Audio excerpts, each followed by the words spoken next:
I'm Ron Guinazzo, one of Chicago's most successful treasure hunters. It's about the potential. I work the beaches and parks every spare minute I can, finding all kinds of cool and valuable stuff. Gold, silver, platinum, earrings, chains, coins, medallions, you name it and I've found it. Over the past 7 years, I've been coming to Britain in search of relics much older than I could ever find in the States. It's about the history, touching an object and realizing the last person to touch that was walking the earth with Christ. Now I've been invited to test my skills in one of the most hostile detecting environments I've ever seen, in the mud of the River Thames in London. First coin on the Thames, right there. For a few days only, I'm going to be teaming up with a bunch of amateur archaeologists known as the mudlarks. You've got so much history round you and you could go away with a real treasure. George II, 1753. To make the job even tougher, we've only got a couple hours each day before they're washed away forever by the tide. I was hoping to find any coin. Find a jet and it is wonderful.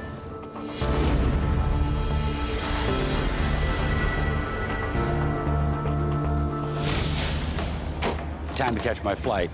I'm off to hunt for a week with the mudlarks. Do some digging on the Thames. Do some treasure hunting and see if we can find some good stuff.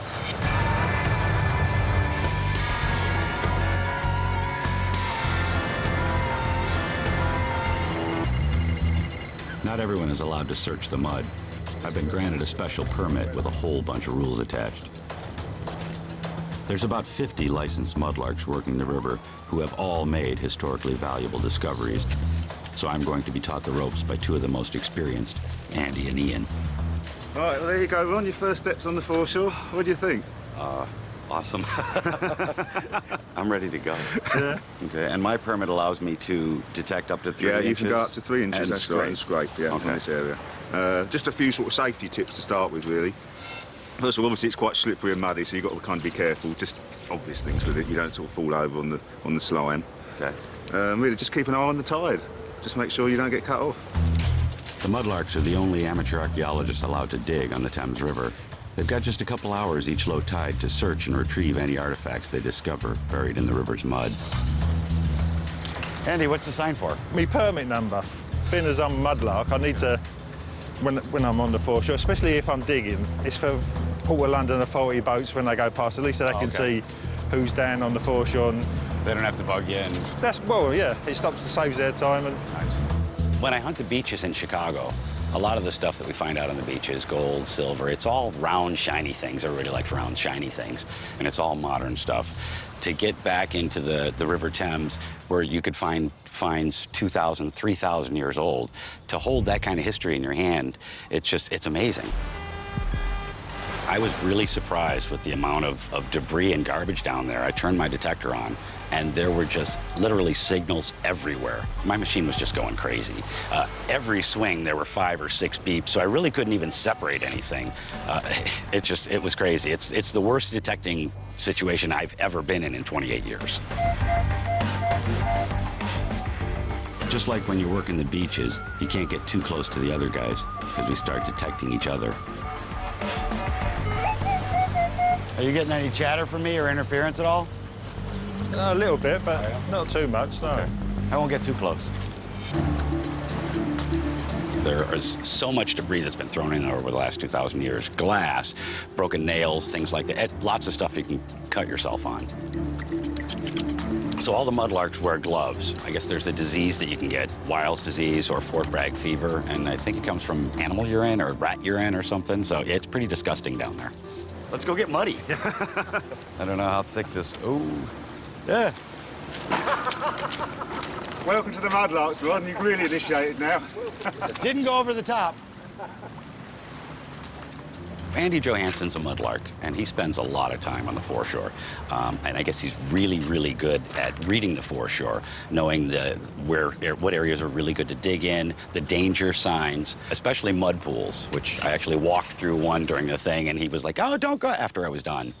See these pleasure boats, when they've got to clean their hulls and do a bit of repainting, repairs or whatever, they kind of back themselves up onto this flat area. Of course, the rudder just takes away a load of mud, and then when they pull away again, it fills up with this soft stuff. Yeah. Of course, you walk along and then you start getting deeper and deeper. But But it's this deep, sticky mud that often contains the best artifacts, perfectly preserved historical treasures. Andy showed me this amazing 400-year-old child's coach he found not far from here. Well, that's a little toy. It's a coach, yeah. You got 2 figures each side, and the coachman in the front there. Now, is it silver or No, it's a pewter. pewter? When it was new, this coach would have come flat-packed so the child could make the toy himself, just like the model kits I played with when I was a kid.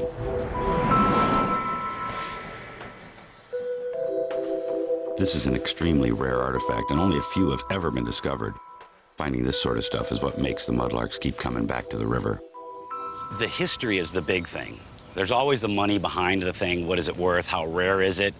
But for the mudlarks, and for myself as well, it's more about the history. It's about the significance of the find and tying it into a story. It's amazing that such fragile objects can survive being churned around for centuries in the river mud without being crushed, eroded, or washed away. So the tides on the foreshore move extremely fast. I was amazed at how fast they move. From the time it hits low tide, you've got like an hour, hour and a half, depending, and there's really a limited window of time to actually go down and detect or dig. The current is so fast that if the tide comes up and you're not paying attention, you get cut off from your exit, the river would sweep you away. You'd be gone. Not all mudlarks use metal detectors. Ray Love, one of the few female mudlarks, uses only her eyes. That's why she's always looking down, scraping trowel at the ready. Hey, Ray, could I bug you for a minute? Can I get a little lesson on how to do a scrape? I'd rather learn now than at the end when I'm done. Basically, it's just scraping its water just slowly on the top. And you're just looking for shapes? Or? Gradually, yeah, just basically anything. I mean, ideally, if there's pins there, all the better. You know, you're bound to find something somewhere. Right. I just found 2 pipe stems right here sticking out, so... Exactly, yeah, but if you scrape it, it's water, it literally pulls it out, and hopefully you land up with a coin or a piece of, you know, jewellery or something that's here. Even if I did find a coin or some jewelry, I'm not sure I'd even recognize it. At least I'm not the only one not finding stuff. I mean, the first thing I found was a really nice pin, but that's what I mean. If I'm finding the pins, why are the coins and jewellery and buckles and things like that not there? It's mad. They're there, they're just waiting to be discovered. The tide just started coming in, and I haven't found anything yet. I'm struggling with all the iron and stuff down here, so hopefully I can find something. We don't have much time left. I'll make it 9:15. Yeah. So this is as low as it's going to go now. That's the official low tide, 0.8. So this is as low as it's going to go today. How long do we have till we got to get out? well, maybe an hour, I suppose. Okay. Maybe. So we can put this little marker in. We don't normally do this, but it's just as an idea so you can see. So I can keep track of where it's at? Where the tide's coming in, and then you'll know.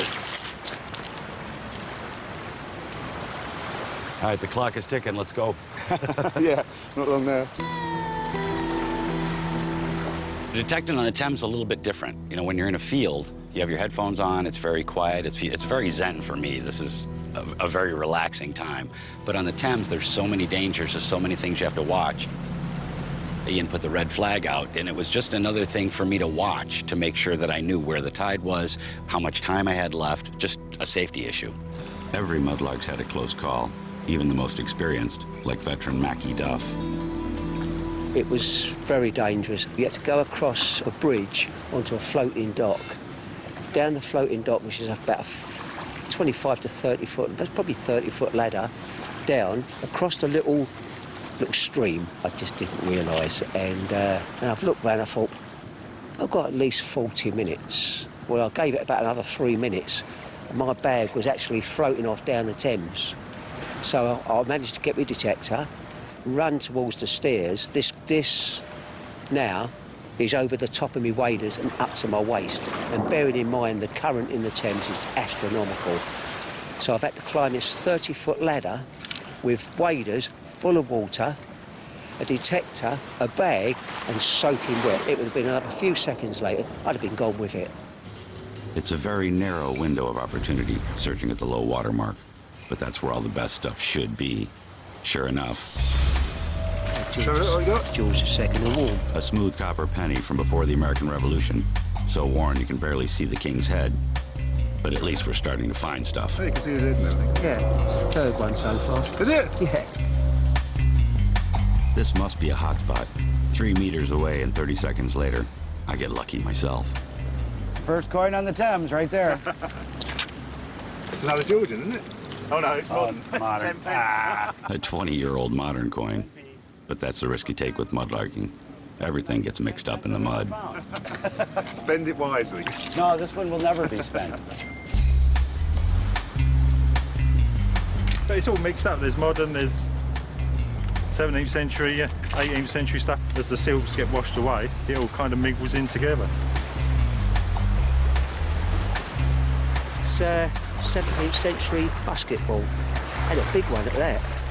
They're normally quite a lot smaller than that. It's not actually hitting anything. I mean, normally you get one side to be completely crushed as it hits stone or the person, like, but this one's actually been made and dropped. It's still quite a nice find. Could have even been the one that went through my flask. With the tide coming in quickly, it's time to get off the mud. The best area for finds at the low water mark is now submerged. And there's not much point of searching higher on the beach. It's mostly all modern junk. Ray, you should go first, I think. My first day on the mud's not been great for artifacts, Yeah, 1879. with only a handful of modern scrap metal and a few battered old finds between us. A couple of musket balls and a modern 20 pence coin.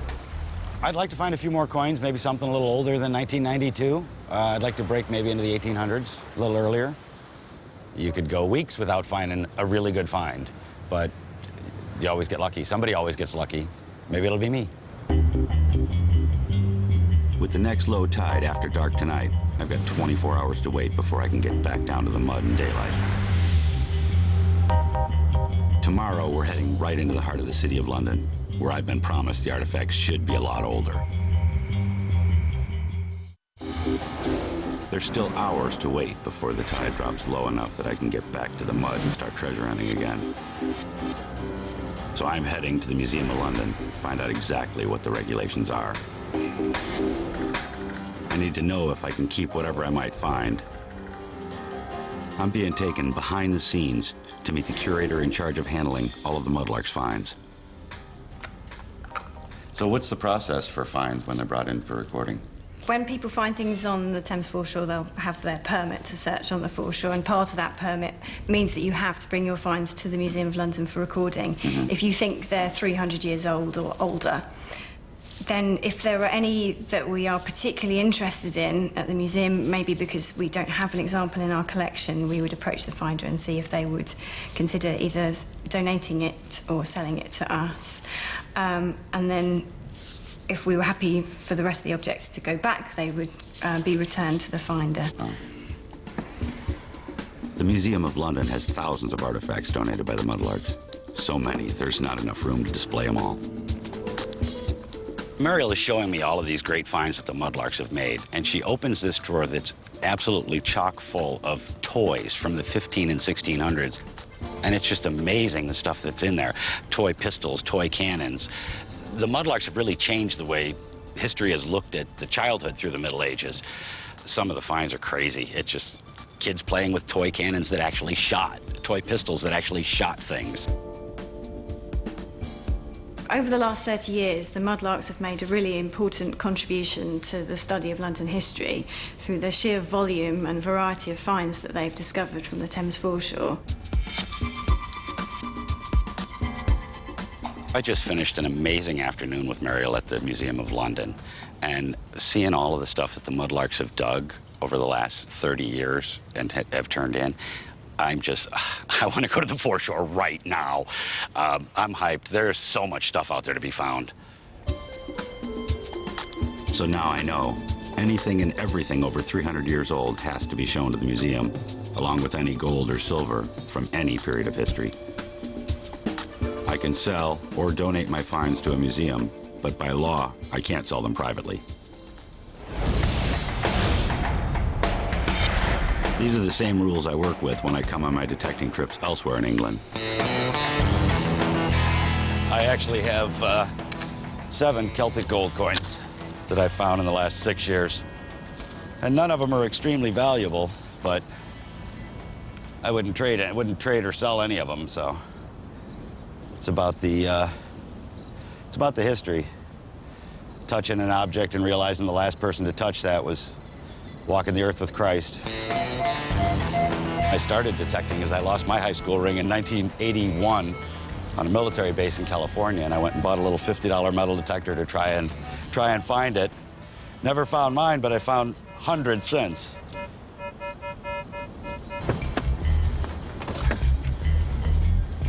"24 hours after our last riverbank adventure, Ian and Andy are getting tooled up. You got your boots then? I always think I forgot, you know that. And this time, alongside their metal detectors, they're bringing picks and shovels. There's a lot of erosion there, isn't it? So I think it's going to be a good spot. After what seems like a long wait, I'm finally back on the mud. New location and new rules. We're on a different area of foreshore today, so it's going to be different rules here. With your standard permit, this is an eyes-only area, which is still okay because there's lots of erosion, and if you look behind you can kind of see how much the foreshore's eroding. So quite a lot of people just come down, and it's quite easy to find things eyes-only.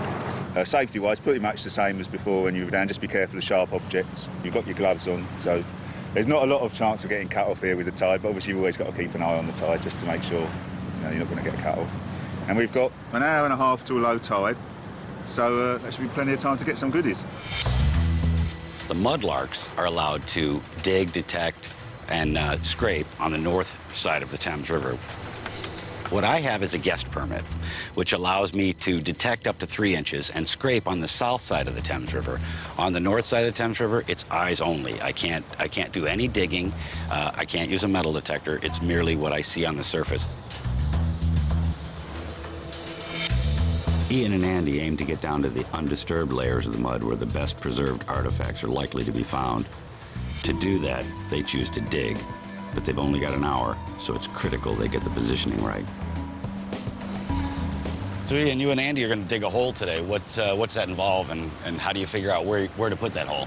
Well, basically, it's kind of random, but you just got to try and read the foreshore a little bit, just sort of see areas that haven't been disturbed and that just look, that you might have a better chance of. I mean, like this patch here where your boot's on, that looks like it's been disturbed. It's got modern rubble and stuff in it.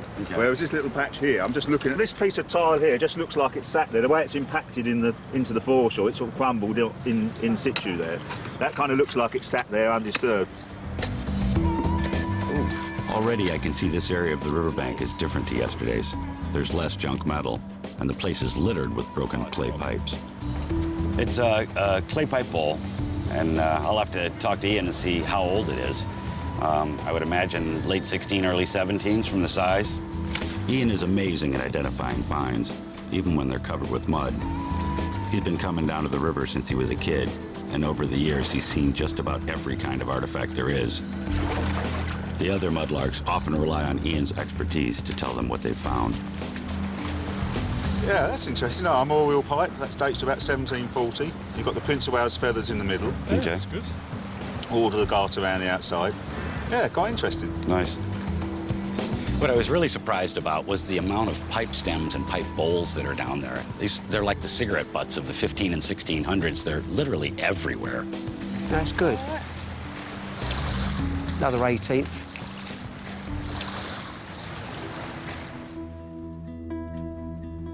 In the early 1600s, tobacco was an expensive and rare commodity, but it was so fashionable and addictive, everybody smoked.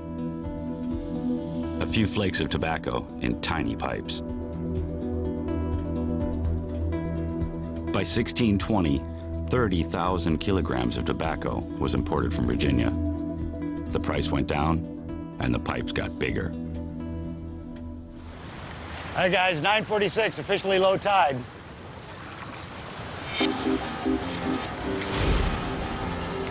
Mudlarking is so not like treasure hunting on land. Knowing the tide is coming in puts you under pressure to come up with the goods. With any treasure hunting, it's the thrill of the hunt. It's the potential of what's out there. It's hard to describe the feeling. I don't know if it's like gambling or drug addiction or whatever, but it really is that kind of high when you find something that you think, God, nobody's touched that in hundreds of years. something's going on and there's that buzz that maybe, just maybe, something might turn up. I just don't know what you're going to find on the day. Lead token I've just set up, quite a nice one. Probably about 17th century. I mean, there's so many varieties of these. I mean, they're lovely. It's at least if I've had one of these, I've had something today. Now we're getting warmer. Pins in the mud. This is a real mudlarking inside tip. Where you find pins, you often find coins. Yeah, I would imagine this has got to be a great place to scrape. That's why the mudlarks love it down here. Lightweight pins and coins sometimes get caught up in the river current, swirling around together. Then, when the tide goes out, they get dumped together in the mud. And I can't tell if they're copper or what metal they're made of. They could date from any time in the last 700 years. They might seem like insignificant things now, but in the past, pins were everywhere. They quite literally held us together. In the days before zippers, studs, and snaps, just about every piece of ladies' attire was pinned. By the 1860s, both the U.S. and Britain were consuming 20 million pins per day. No wonder the mudlarks find so many of them.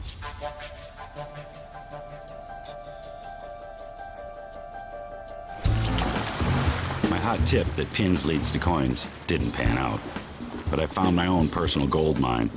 A rich seam of what looks to me like really ancient stuff.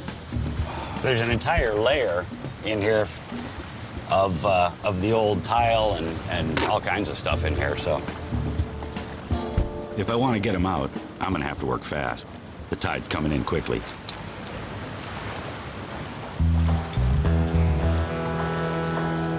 I'm climbing under this dock at the water's edge, and it's jam-packed with artifacts, and I can see something poking out. So this piece of leather's hanging down, and I see it, and it looks like a shoe, and I'm thinking, God, how could this be a shoe? If it's, I mean, it looks old, several hundred years at least. How could it be that well preserved? And I called Mackie over to come help me try and get this thing out, and I was really excited as he's in there scraping, trying to get the shoe out. It's definitely a shoe. Mackie's having to work quickly. The tide's almost around our feet. Maybe even chip out a little of the stuff behind it, you know, back right in here to get, Yep. There you go.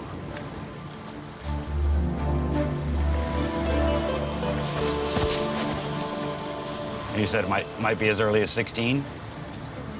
That's quite nice, isn't it? Yeah. That is quite nice. Well, the fact that it's intact, you find the soles and the, Yeah. and the other stuff to have a full, almost full intact shoe. Certainly Ian over there will be able to tell you. Certainly looks quite old because it's really stuck in the black stuff there. Yeah. Oh, Ian, have a look at this, What you got mate. there then? It looks Right. quite early, but I'm not really a leather man, as you know. Let's have a look at the bottom.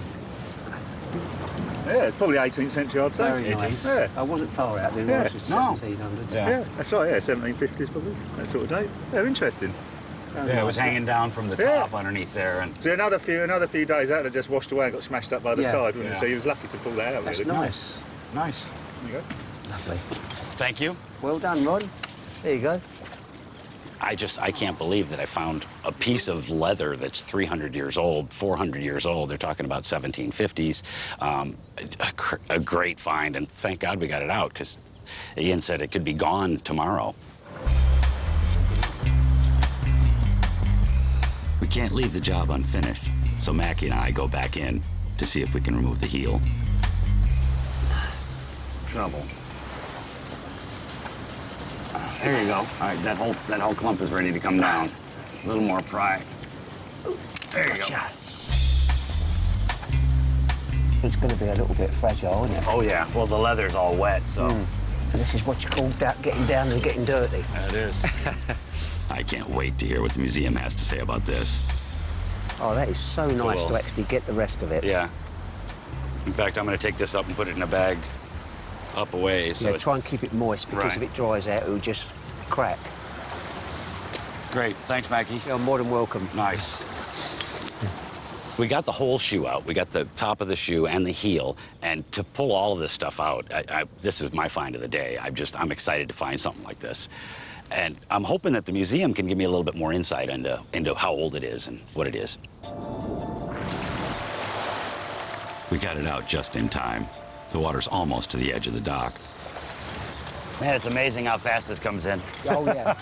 Imagine how a spring tide comes in. Oh, yeah. I got trapped by one of them. Oh, do they come in even faster in this? Yeah? Yeah. Mudlarking's weird. As soon as we're put under the time pressure of the rising tide, we all start finding stuff. I think it's a George II, 1753, halfpenny. It's quite a nice one, actually. It's come out nice.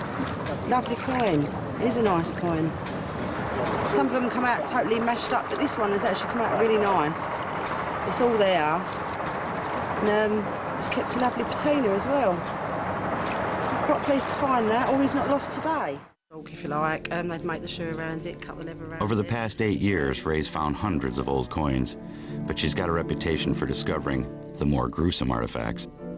And this little beauty is a syphilis syringe. I actually tried to see if it worked, filled it up with water on the Thames to see if it worked. And afterwards, when I found out from the museum what it was, I mean, I wasn't, I like it, but not that much. Put it in a bag. But it's a bit gruesome, isn't it, really? Yeah. But it's still something different, isn't it? With the girl in every port, disease among sailors was rife. It's been estimated that by the 19th century, more than 10% of all sailors had venereal disease. Potentially fatal if not treated. One of the recommended cures was an intraurethral injection of highly toxic mercury salts. And if you were heading off on a long sea journey with no doctor on board, you had to treat yourself. And if you didn't get the dosage correct, then the cure could surely kill you.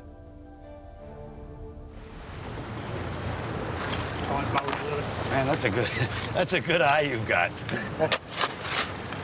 You get used to the shapes, as you will find out. I've noticed that when I was walking along the water's edge, as the tide was going out, once you know the shapes you're looking for, you can even spot them in the water.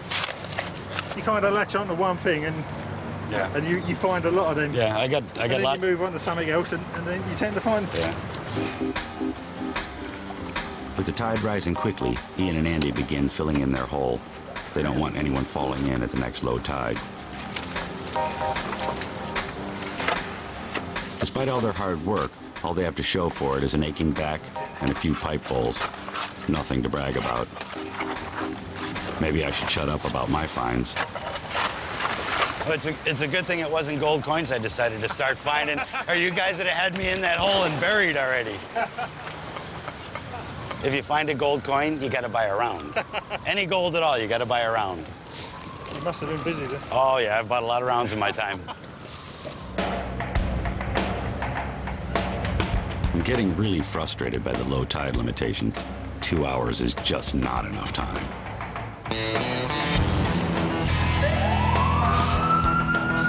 Back home in Chicago, my job at the firehouse allows me all the time I need to go treasure hunting. It's 24 on, 48 off, so I work every third day. So it's a lot of time away from my family, but the time off is great. Allows me to go out and find some good stuff. Work done, I hit the beaches. Treasure hunting is just like mudlarking. You have to put in the hours to get the reward. Some days you come home with nothing. Other days, you just get lucky. Hey, a penny. I don't even think I have $1 worth of change. 50, 60, 70, 73 cents and a couple of pull tabs. It's about the potential. With over 20 million visitors a year, the beaches of Chicago are a happy hunting ground for me, with lost rings, coins, earrings, bracelets, and necklaces. Over the years, I found them all. And some of them come with very surprising stories.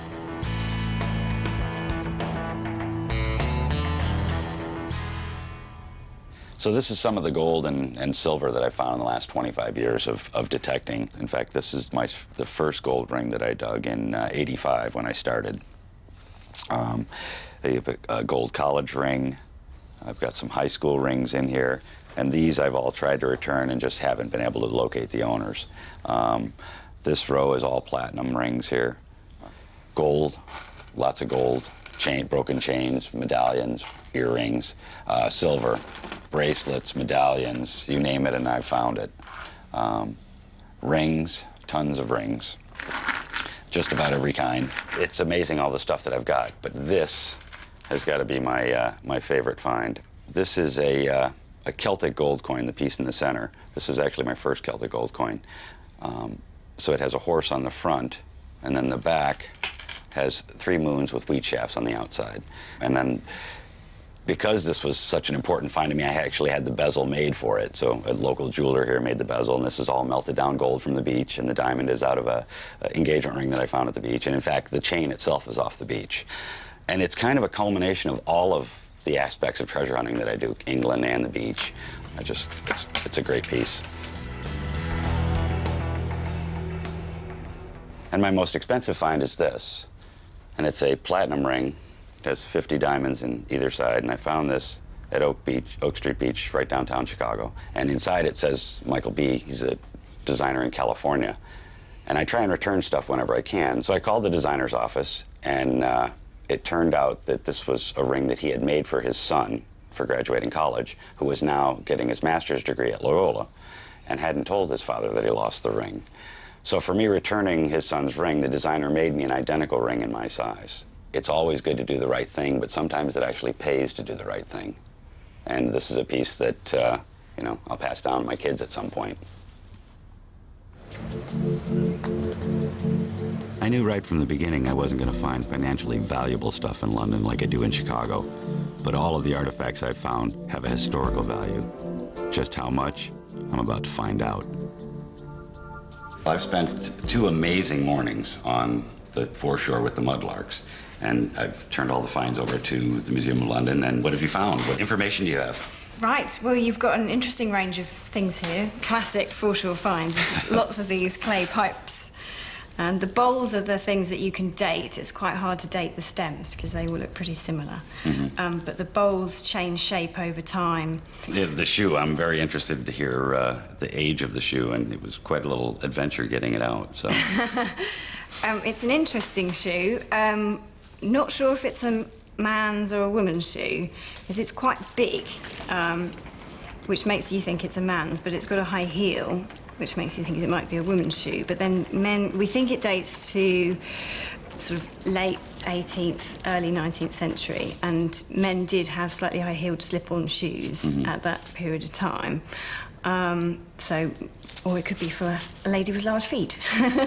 It's quite straight in the design, but it seems to be a left foot shoe. And it's only at the end of the 18th century when shoes start to become left and right specific. Oh, before that there was no difference? Well, in Roman times and medieval times, yes, there was a difference. Okay. But later on, they start just to make very straight shoes that you could wear on either foot. This is lovely. I love this item. Do you know what this one is? When I originally found it, I thought it might be the hand of a clock. It's actually a fan stick. Okay. So it's a piece of bone, and you'd have loads of them together, which would support your fan. This one, if you look really closely, you can see that it's gilded. I did see some design and a little bit of gilding on it. I think it's got a little flower or something like that on one side. And that dates probably to the late 18th century. I found this little piece today, and I thought it was a hand off a clock or something, and it turns out that it's a fan stick. It's fun to find the piece, but the history behind it, I mean, it's almost like detective work to try and figure out what the stuff is, what era it's from. They're little glimpses into the past.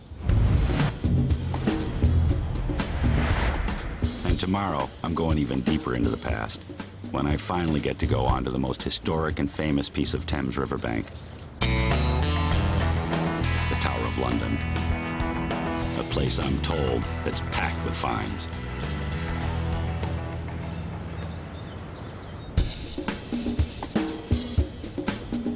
So today's my last day on the Thames. Hi, Ron. Nice to meet you. We're hunting in front of the Tower of London, one of the most historically significant sites in the country. The foreshore. With over 1,000 years of history, it's seen sieges and beheadings. It's been a barracks and a weapons arsenal, a prison and a palace.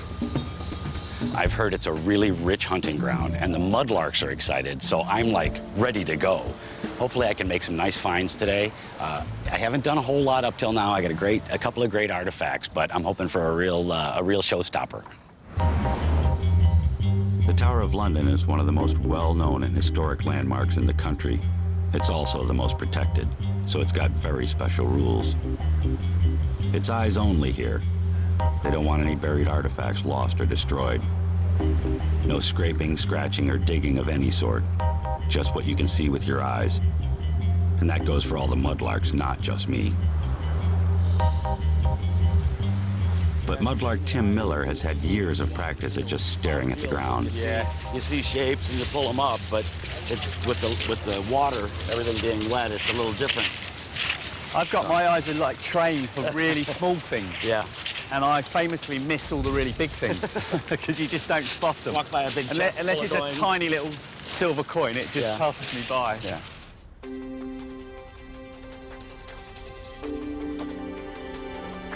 Tim has made some extraordinary finds on the tower foreshore using his eyes only. You find quite a lot of toys on the foreshore, but this one here, I think, has to go down as one of my best. It's actually a toy gun, as you can see, that's what it looks like. But what makes it special is it's the earliest toy gun imaginable, because it dates to about 1580, Elizabeth I. He does occasionally find things of a much bigger caliber. When I saw this on the foreshore, it was on the tower foreshore, and it looks like a cannonball. It looks like a big, round, weighty object. But I thought, no, it can't be. Because surely, if that was a cannonball, someone would have picked it up. I mean, you can't miss that, can you? It's not like a tiny little coin. But it was an extra low tide. The river had gone out much further than it would ordinarily go. So I think I just got lucky. It takes you right back to that period of London's history and what was going on, and the Tower of London. It's this fortress, and the cannonball sort of fits with that whole kind of thing. So it just feels like an appropriate thing to have found by the tower. So Tim, I've only been doing this for about a week. I've been down to the foreshore 4 days. Is there any tips you can give me about where to look? Because you're not allowed to scrape on the tower foreshore. You just have to use your eyes, which means you've got to look for areas where the scraping's already been done, because the boats go past and they move all the stones. So the kind of shingle areas is no good, because you're not going to, the coins will be underneath that. Right. So you've got to find an area where it's eroded slightly, and the flat area, as if the scraping's already happened. Right. So you see this black stuff here. Yeah. That's kind of where the shingle has been taken off the top of it. That's where you're going to find the coins sticking out of there. Okay. In theory. Great. This constant erosion is why there's a no tools rule. They don't want to make it any worse by digging. Over the past 10 years, this particular area of foreshore has been eroded down an estimated 1 meter. So what's the fascination with coming down to the foreshore? Just look at it. It's just a fantastic place to be. When you live in a big city which is overcrowded and really busy, you can come down here. It feels like you've gone on holiday. Yeah. You're doing it right in front of, a World Heritage Site. You've got a beautiful landmark here, fresh air, water. I mean, it's fantastic. And, hopefully, some coins. Hopefully. But they're almost a bonus now. We're not going to find any here standing here chatting, so let's get something. The tower foreshore seems to hold a magnetic attraction over the mudlarks. Heads bowed, their eyes are fixed to the ground. I can't not come to the tower because it's been so fruitful in the past that it's like a draw. Even though I haven't found anything today or for quite a while, I just can't help keep coming back. What's your favourite find from down here? Well, I had my one and only treasure find, which was a hoard of medieval groats. Really? Yeah, but unfortunately it was about 5 metres over there. God. But it's because of that. It was the draw of that has always forced me to come back here, because there's always that chance that it might happen again. Yeah. There's always hope. So I've got hope. That's most important. Always hope. Hope's not going to find me coins. I'm having real trouble spotting anything today, but I can see that the others are finding stuff. With only 20 minutes left before we have to leave, I'm really feeling the pressure.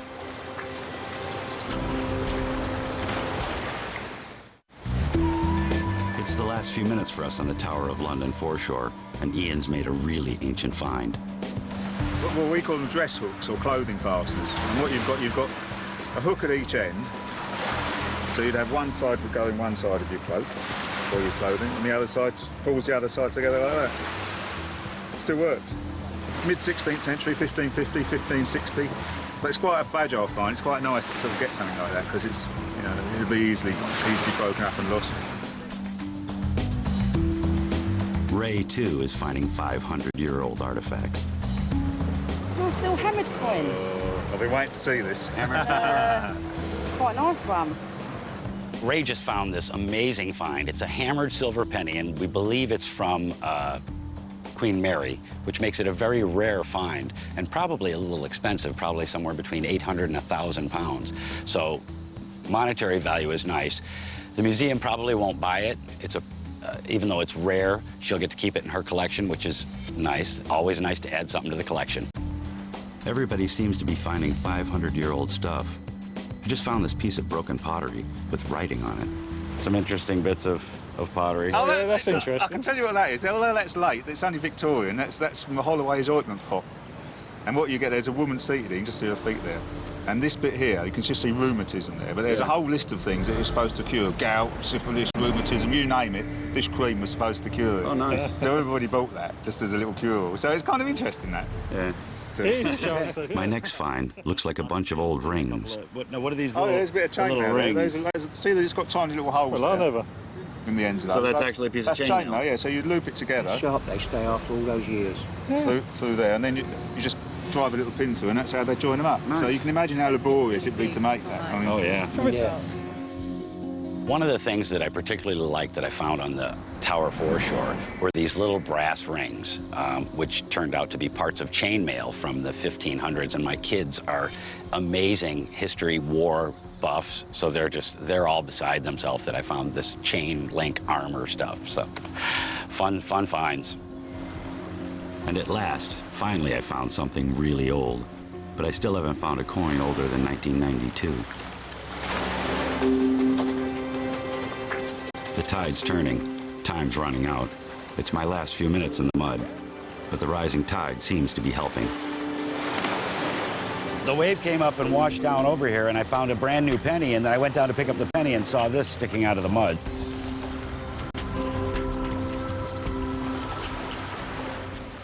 It's a jetton, probably somewhere between the 1700s, 1600s.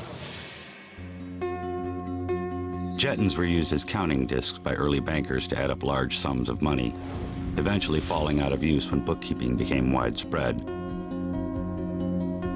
Jettons are the ancestors of the modern casino chip. I was hoping to find any coin. Find a jetton is wonderful. The waves coming in here from the boats, if I hadn't walked by here, you know, within that 2-minute window, it would have been gone and washed back out. So, right time at the right place, always an important thing in mudlarking. It's just an accident of time and tide that brought us to the tower today, to mine a rich seam of 500-year-old artifacts. Artifacts that almost certainly would have been washed away and lost forever. We're about to get wet. We better get out of here. Andy asked me to partake in the ritual of the cake.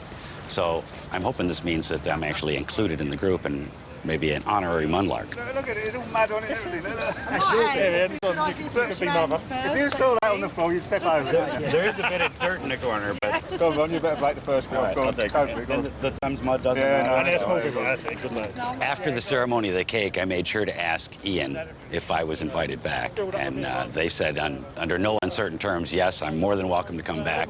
So today's my last day on the Thames. I know my permit is good for 3 years. So, I mean, you guys have been amazing the entire time I've been down here. You guys have made me feel very welcome, and I want to thank you. And if I'm welcome to come back, I'd like to come back in March. Well, you got a permit, eh? I'm ready to go. Just email us or phone us, and, we'll meet you down here again. You guys have all been brilliant. Thank you. Wonderful finds, wonderful finds. Take your gloves off now. No, look, she's left them on. Now that she's done touching the yank. Straight in the washing up, innit? When you get home. So I'm all done on the Thames. The museum has all my finds, and they're going to categorize them and record them. Someday, hopefully, I'll get some of them put back in my collection. But the funny thing is, now I know why they say the Thames mud is so dangerous, because it's claimed another victim. I'm hooked. I've already booked my airfare, and I'm coming back at the end of the year.